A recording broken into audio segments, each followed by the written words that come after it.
জন্য কাছাকাছি এলো এভি আর কথা। হ্যাঁ, এভিকে শুনি বলতে থাকে যে আর শেষবারে টি লঞ্চে দেখা করতে যাবে। আর যখনই ব্যাগ নিয়ে টি লঞ্চের দিকে যাচ্ছিল তখনই কিন্তু অভি বলে ওকে বলে দে যেন আজকে টি লঞ্চে যেন না যায়, না আমি কিন্তু ওয়েন্সলেসকে বলতে বাধ্য হব।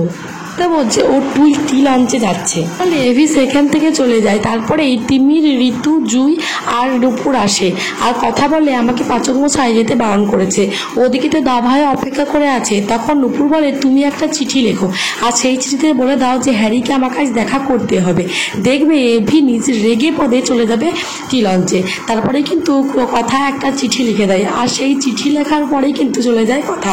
তারপরে এই যে চিঠিটা এভি পড়ে আর এভি তো ভীষণভাবে রেগে যায়। নীলাদ্রি, কথা, হ্যারি, কাকাইয়া, জুহি সবাই মিলে অপেক্ষা করতে থাকে যে এভি কখন আসবে।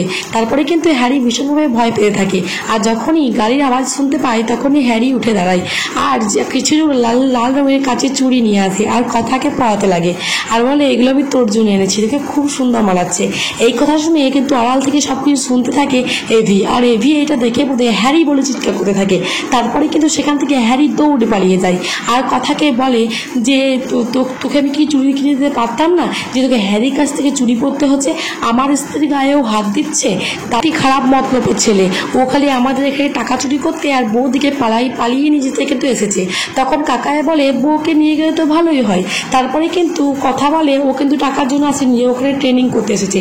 তারপরে কথার হাত ধরে এভি বাড়িতে নিয়ে চলে যায় আর বলে কেন যে ওরকম একটা ছেলেকে ম্যানেজার করতে গেলি ক্যাফের। তখন কথা বলে হ্যারি কিন্তু খুব ভালো ছেলে।